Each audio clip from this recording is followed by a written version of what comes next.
back out in the garage, and we're going to start working on Barney, the Rebel. And then we're going to take the old tires off and the wheel bearings and all that jazz so that we can take the wheels out and get them powder coated. And I've got my helper today, my wife, the infamous Melly. So let's get started. I got to take pictures of how the spacers and everything work out on your front and rear swing arm here, so I don't get them put back in the wrong order. First thing we got to do is break loose all of the nuts holding the front and rear wheels on. And you're doing that. Nuts. Here, let me give you a foot. There you go. Is it working on bikes fine? Then do the other one.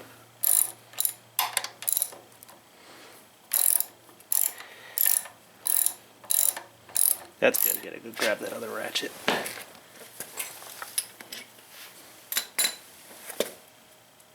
Got my butt in the picture? No, you got your butt in the picture. No, you got my butt in the picture. So that dude's a 17. And that axle's threaded into the other fork. So there's no nut that you have to hold. That's all the further that's going to come out right now.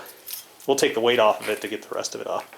So now you just got to break loose the rear wheel. Could you imagine trying to break those nuts loose of the bike in the air? The bike would be wiggling all over the stand. So that's kind of why we're doing it while it's still sitting under its own weight here. You know what tomorrow is, Mel? Our anniversary. Yes, it is. 18 years of not killing each other. Who else works on their own bike? Millie does, that's who. Let me hold the handlebar for you. Alright, heave! There you go. And just undo that until you start seeing the nut on the other side turning. If it even does. With the bike's weight on there, it may not turn. You can probably back it out until you see a little bit of daylight between it and the swing arm. Scalpel!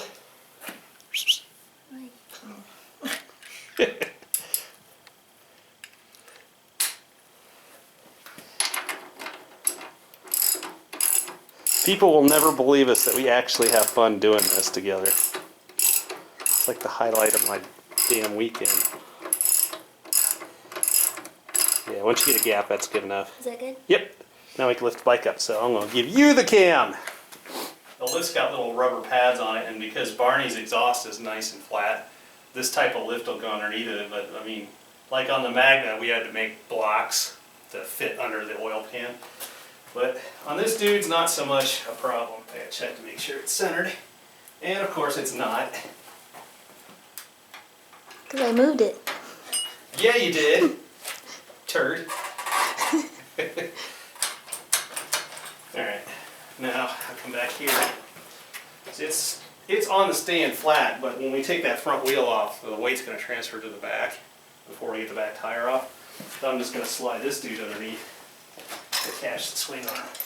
A ½ inch of clearance on either side of the paddock stand to get it up past the exhaust.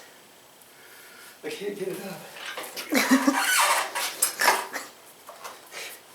We are just all kinds of silly stupid, aren't we? And that should be it. That's all the further off the ground it needs to go. Tires free.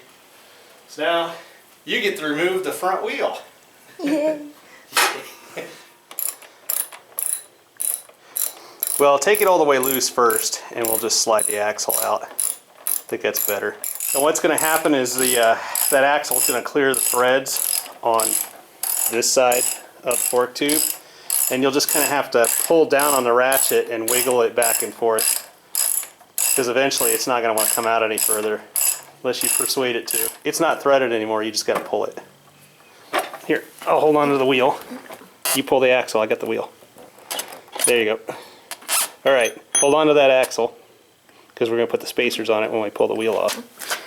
So, grab that spacer. There's a metal. Nope, this guy right there. Oh. Slide it right onto the axle just like you're holding it. And that's the end that was going into the wheel. In that orientation, slide it on there. And then slide that right back onto the fork. That off more. I'm getting dirty. Hey, I offered you gloves and you said, no way, man, I'm going commando. Melly's no wuss. She's not afraid of some grease.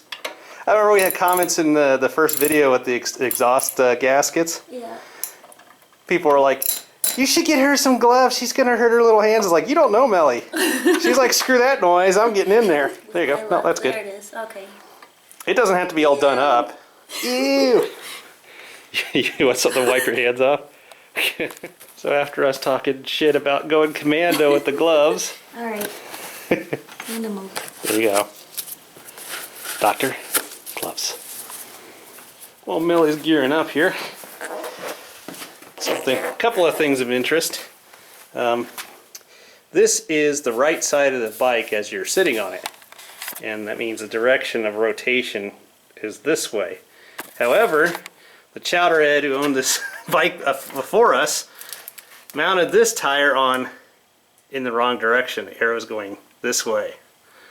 Oops. And he probably looked at the tread pattern and figured that was the way it goes, but the front and rear tread pattern don't necessarily have to match.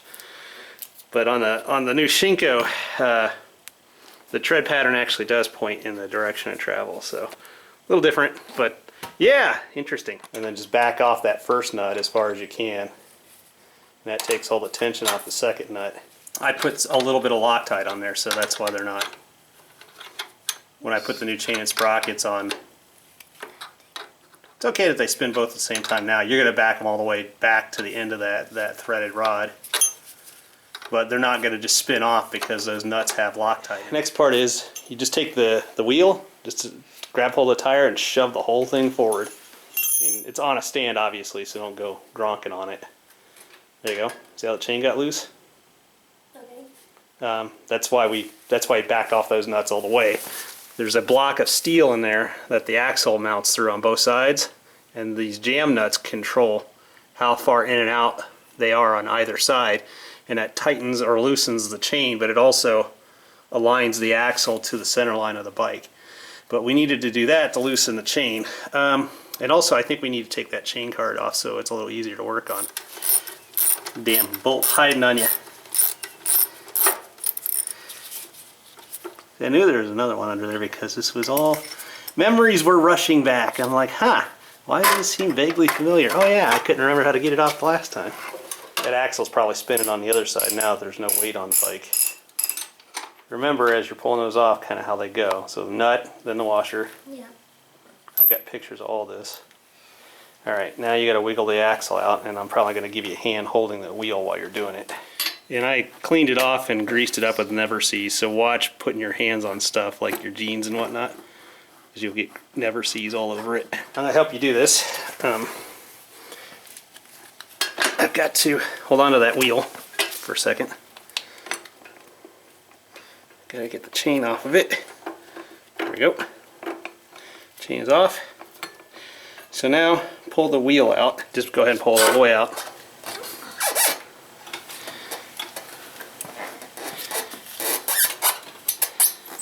Alright. That's fine.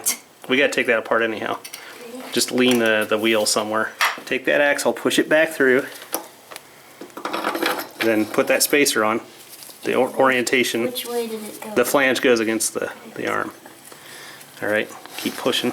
Stop. Let me put this. Yep, give me some space there, Mel. There you go. Keep pushing. Just push it all the way through. There you go. And just do that up. And see, per Dell's recommendation, now we know which way the spacers go. And we have the chain hanging from that instead of laying on my dirty ass floor. A nice clean chain. We need to disassemble that, and I'm going to put clean gloves on so I don't get stuff all dirty, because we want to have that backing plate powder coated when we do the wheels so they match the hubs. Next thing to tackle is the wheels, so I'm going to kind of let you take the camera and I'm going to do some of this. When we cleaned everything up to do the brakes, the enamel that Honda had put on here all wore off. Well, it didn't wear off, it dissolved in the brake cleaner. So that's just bare raw aluminum. I mean, if we did some kind of finish to it, it might look good, but kind of goes against our blacked out theme here. And I'll make sure I launch this little spring and send it all the way across the garage. Ding. Ding. And all this stuff's going to get cleaned up when we put it back on the bike. think when we end for the day, we'll take these pads and put them in a sandwich sandwich bag, so they don't get contaminated and greased up and stuff.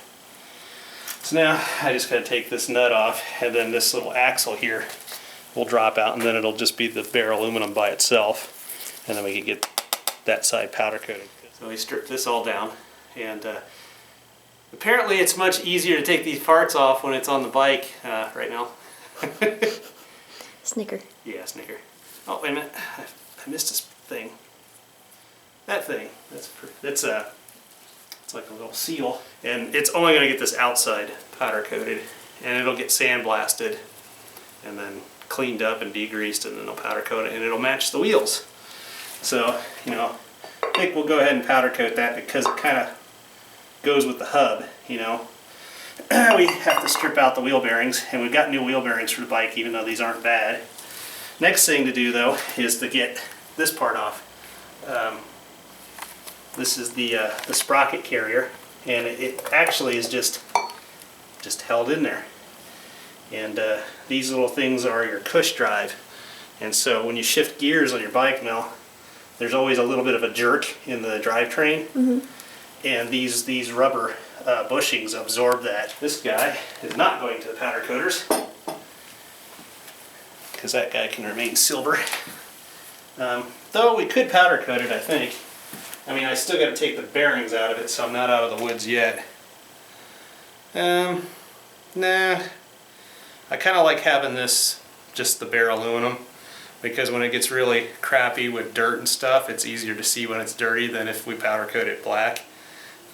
Then we know when it's time to clean it. You know, you probably got almost 200 miles on that sprocket now, Bill. These are pretty symmetrical. I mean, I think looking at them, the side with little nubs on them face down. So this area here isn't going to get powder coated either. So it's not really going to affect how these perform. And I mean, the bike still shifted okay, but these are kind of old. I mean, it is an 87. I might just go ahead and order new cush drive bushings for the bike. Just because there's a couple that have a crack in them. Originally I bought this to drive in the new seals on that Jeep Cherokee we used to have, Mel. Mm-hmm. I actually had to use 2 of them to go in from the end of the axle to drive the seal on the other side, so I've never had to use these until now. That edge was able to go into the wheel through the spacer, so that's the internal spacer right there. And there's no right or left side. Got to save that. And drive out that bearing. And that is not a roller bearing. That is a standard ball bearing. Even though these were in okay shape, the grease is kind of old. There's no play in them. That dude is going to be replaced with a full roller bearings. So instead of having little balls, they're like little steel rolling pins, and there's more of them too. This doesn't seem to have like a lot of support on it. But your bike's only got 8,000 miles, and even though it wasn't very well cared for, that bearing's not bad. But it's junk now, so just got to drive the other side out, and then money. All we got to do is take the wheel weights off, and then we can pry the tire out. So classy. I'm not going to toss these because we can use these to drive in the new bearings. Right now, I can drive in new bearings. Oh boy. Alright. Let's see, what did I just say I had to do? Oh yeah, so the hub is stripped. There's no seals on it. Oh, there's an O-ring. I just noticed that. Alright. Gotta save that O-ring. We're going to use this stuff called Ride-On your bike, Mel. Now I'm not hitting this wheel weight with much force because it's lead. There's like a little seam on it.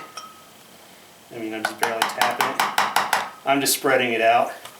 I mean, we could put wheel weights on it, but these are like fishing weights. You should put on your sinker, sinkers for your fishing line. That's all they are. They come in different weights. And I just spread it out, and you can see it's been smushed on there with pliers. But these things I'm not going to need, because that fluid, that Ride-On is a sealant for the tires, but it's also a hydrodynamically balancing fluid. So you don't need any wheel weights on this anymore. You put the bottle, you know, per the directions, however much you got to put in there. And wherever the wheel's out of balance, automatically through action reaction, the fluid will slop to the other side and it'll hydrodynamically balance it. So no more wheel weights. As long as we do a good job of aligning the marks on the tire to the valve stem, we shouldn't have any problem. That's where it gets noisy. I gotta pull the valve core out. And conveniently, this inner tube's got a valve core remover on it, just in case there's any tire sealant in here. Stand the wheel up vertically with the valve stem pointing down. If I left that on the side and there was like slime or something in there, you could be spraying it all over yourself. That'd be fun. New tubes have new valve cores. But since I put new valve cores in your bike last season, I'm keeping this valve core. Pew. Yeah, old air. Was that you? Do I offend? All right, now comes the fun part. I literally just jammed in these guys and just went to town on it, and eventually that really tough seal there has broken. Continue to separate. Take your foot off there, Mel.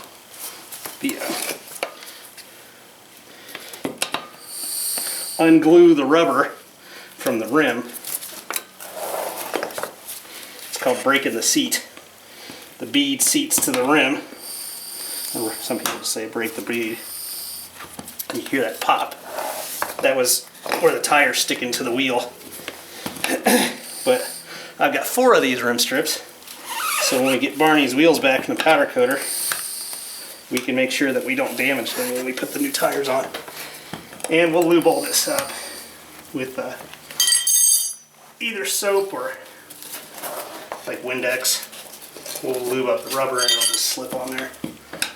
Plus, the new tires will be more pliable. It looks like it's off the rim. Yep. So now it's off the rim all the way around. I gotta pull that retaining nut for the tube out. It's the fun part. You want to take a try at the front wheel? You don't have to. It's a pain in the ass, trust me. I'm more than happy to let you film it. Put a pin in that.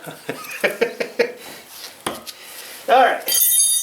So, I gotta catch the edge of the tire with this and then pry it up and over, right?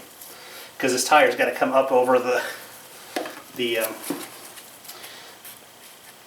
edge of the rim so we can get it off. And if I was repairing a tire, or your inner tube, I'd have to be real careful to make sure I didn't cat snag the inner tube with the tool. Like I checked inside of there before. And I bought extra tire levers just so this was a little easier. Alright, now is when you need about 5 pairs of hands. Pull that dude down and come over here on this side. You don't want to take too big a bite at it, because otherwise you're going to be really fighting it. So let me get this right up next to it.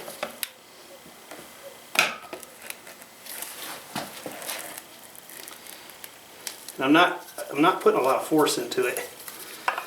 Hold that dude down. Grab another one. Yeah, so they should sell these. Motion Pro should sell these in at least sets of 3, because I don't know how the hell you would do this with just 2. Because it really seems like you need more. Just think, Mel, I'm saving $100 a wheel.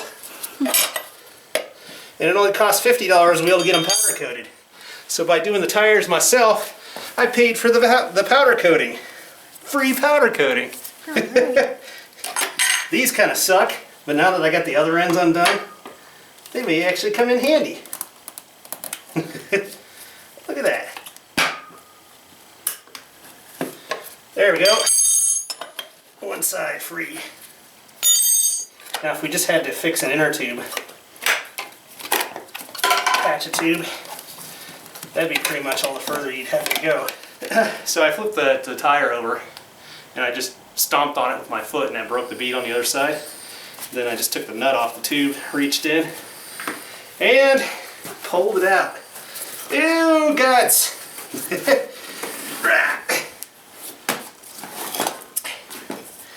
Now that has got rust on it.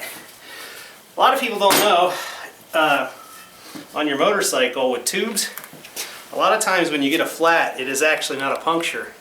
What it is that the inner tube is so old and it's never been changed for so long, the rust actually acts like sandpaper and it just abrades itself right through the rubber of the inner tube. That's what it's rubbing against there, the rusty part of the inside of the wheel. And even though this has got a rim strip on it, that's what this is, it's just a rubber strip. Just from condensation and temperature change, there's enough rust inside this wheel to cause an inner tube to puncture just from abrasion. So I've got brand new inner tubes, we're not going to reuse these. Bye! So you think this is going to be like a mountain bike wheel where I can just step on it and yank it out? Am I going to get that lucky?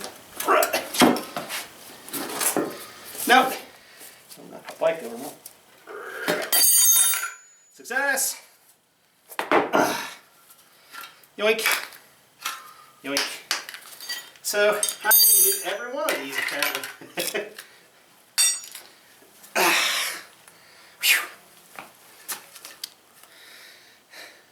Good deal. There's no seals left in that. That's ready to take to the powder coater mill. I am going to try and pry that rim strip out of there for the guy. We got new ones. It's just rubber. But I'm going to have them, even the inside, I'm going to have them powder, sandblast so that the whole thing gets powder coated. And the advantage to that is that the powder coating will prevent any of that corrosion from coming back. So we won't have to worry about the tubes ever getting abraded and then, you know, puncturing. Your old tire, that's the new one. Doesn't look too much different, does it? Mm-mm. I mean, this is actually a substitute in the Honda manual for that tire. It'll still clear the chain guard, the swing arm, and the stock fender, but it is a little bit taller tire. At least that one was going the right direction. The front one, on the other hand, is not. Should I do you solid and do the front one for you too, or you want to try it? After seeing you struggle like that, I think you'll be doing it. Okay.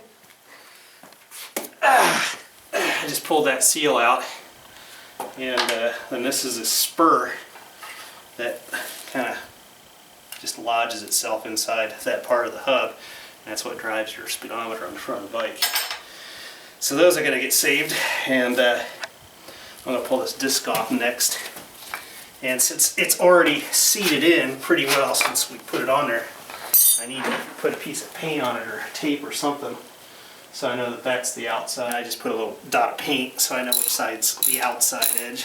When it goes to the powder coater, I got to make sure I tell the guy this edge here needs to not have powder coat on it because that's where the rotor mounts. But I mean, that shop in St. Clair Shores that I went to, Mel, they had all kinds of motorcycle parts, tons of Harley parts. I would say probably 80% of the crap that they were doing the day I walked in to check it out was all motorbike related, so I'm pretty sure they know which parts to do how. I might look online. That's not corrosion, that's actually old. That stuff right there is old Loctite, because these have to be Loctited on. But the bolt heads don't look so hot. I mean, we could always clean them up in some Evapo-Rust, and believe it or not, you could put them in CLR, a little calcium lime and rust remover, and that surface rust will clean right off of them, and then we can clean up the heads, and even paint the bolt heads if we wanted to. But you know, as soon as you wind it on with the Allen driver. These have got to be standard Honda disc bolts. I can't believe that they would be specialized just to the Rebel. So I might do some research to see if I can't find some stainless. Get the bearings out. And it's an interesting process. I think I talked about it a little bit before, but you come in from one side to beat the bearing out from the other side using whatever you can get to work. In this case, I just used this old extension, and it was able to catch the edge of the inside of the bearing and just drive it out. And they're getting replaced anyhow. And the main thing is that you don't beat on any of the aluminum, because it's soft and it will get damaged. Now that I've done the fat tire, the 15-inch, this dude seems a hell of a lot easier. Boom! Hot damn, look at that. I got me a bench.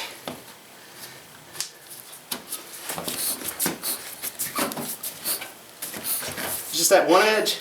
Once it broke, the rest of it went with it. So I'm sighting in between the rim and the bead of the tire to make sure I'm not snagging the inner tube. It's good practice, even though I'm changing and putting new tubes on. Yeah, see that little tapered edge on that tire iron? It's actually for hooking underneath that spoke. Or at least that's what I'm saying it's for. I don't know if that's what it was designed for or not. Getting it started is the biggest pain in the ass. Once it's started, it's a little easier to get bites on it. What'd you guys do for your anniversary this year? Change the tires on my motorcycle. Wow, that sounds romantic. It is for us. Boom. There it is.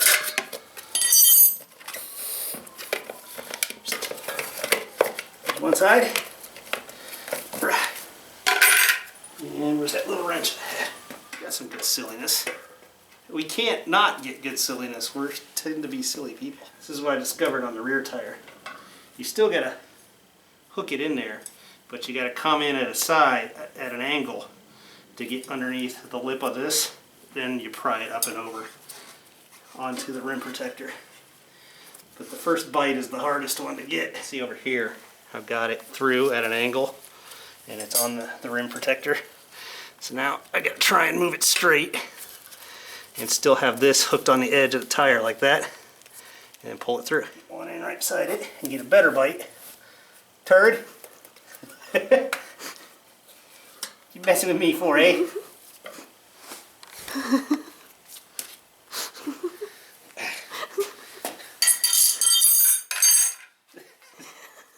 This is your bike, you know. This is your brain. This is your brain on 18 years of marriage. Any questions? Yeah. Why are you guys still married? Because she's so darn cute, that's why. It's a nice shot of the back of your head. Well, you can move the camera, goober. Meow.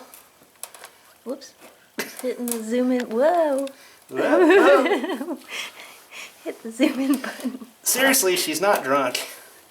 She's naturally effervescent. Screw you, dude. I prefer the term bubbly. Well, I prefer the term melly. I mean, mentally I know what it's supposed to do, but most of it, I'm just going in there with the tire iron and feeling for when it catches the edge of the bead of the, on the opposite side. Then when I know it's wiggled under there, yeah, that's when it comes out. Am I at the magic point where I can just rip it off? I think so. Oh. Gronked it!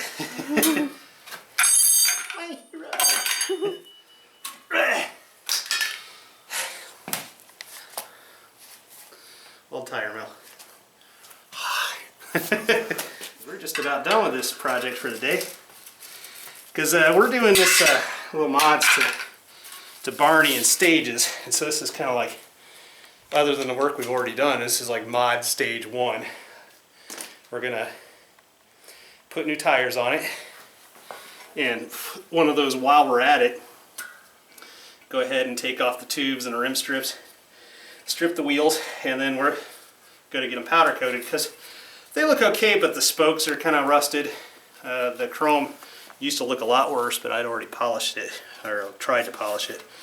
But this is just straight up enamel paint. And the brake cleaner has started to eat away the paint.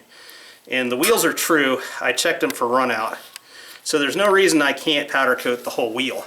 Some people would think that was just atrocious to powder coat the wheel with the spokes on it.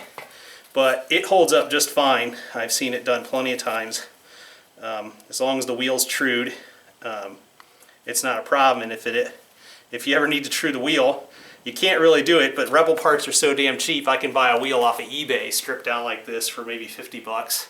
So if I ever bend it, or if there's any damage to it, just buy a new wheel and then have it powder coated. We'll just have to make sure we write down the part number for the powder coating, right, Mel? Mm-hmm. That way we can get it matched. But that, and this dude, these are all ready to rock and roll at the powder coaters. I got this off of eBay. It's pretty cool. It's a headlight fairing. It's a headlight fairing for a 7-inch headlamp, but it's a little big. However, we're going to use it anyhow, because I think what we're going to do here, my lovely assistant will help out. I think we're going to mount it so that it sits back further. Like a lot of people will mount it so it's flush, but I'm going to leave this trim ring chrome, because it's nice to have a couple of chrome bits on the bike and not just black everything out. And if we set it back there a little bit, that looks kind of cool with that protruding just a bit. And then these indentations here on the side, they'll just be drilled through, and then some spacers, and then that just mounts to the side ears on the headlamp. And then that gives me some space to hide some stuff. And if we wanted to, we can clamp a tack or whatever and have plenty of space to make it look nice for you. And then this is going to get painted the same color as the bike, but this was I think it was 80 bucks, and it's a really durable, I mean, it's a super thick piece of plastic that's going to hold up pretty well. So the next little bit is the new tires have a slightly taller profile on them, and what I want to do is I want to make it look like the tires really, you know, the bike is slammed. So we're going to use these shock relocation brackets. Now these are for a Shadow 750 Spirit with the chain drive, and they'll work just fine on both sides. I'll have to relieve a little bit of material on this, and then that just goes in place of that lower shock bolt, and then there's a stud that mounts to there that the shock will mount into, one for each side. You can see there's similar setup on that side.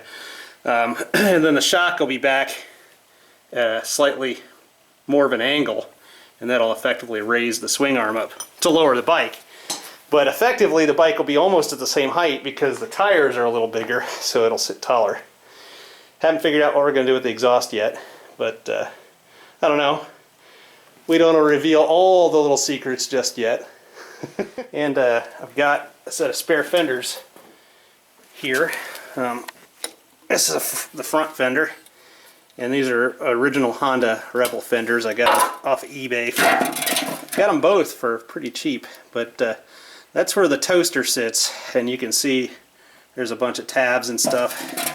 I'll have to grind off these, weld up these holes, and then this tail light here, I'm going to cut a section of the fender out and get a piece of steel and radius it so that the tail light will actually sit down into the fender, at least deep enough to hide this edge here. I may not be able to go that deep. I may have to put like a chrome plug in the back of that, but that's the goal anyhow. And this is another piece that we're going to keep chrome, I think, because it needs just a couple of bits of chrome, and that kind of makes sense, right, Mel? We got the trim ring on the headlight that has chrome, and then this has got some chrome on it. It'll look pretty cool. Are you cold? Yeah. All right.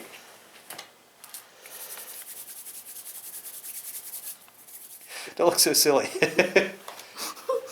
You're like, that's how I was born. Anyhow, until we put a... Would you stop? I may leave that on there, you know. Turd. So that's it for now, and until the wheels come back from the powder coaters, there's really no other projects to do right now, so we're going to get cleaned up and go out and get dinner. So until I see everyone again, and Melly sees you again, ride safe. Bye. I'd get it one piece at a time, and it wouldn't cost me a dime. You'll know it's me when I come through your town. I'm gonna ride around in style, I'm gonna drive everybody wild, 'cause I'll have the only one there.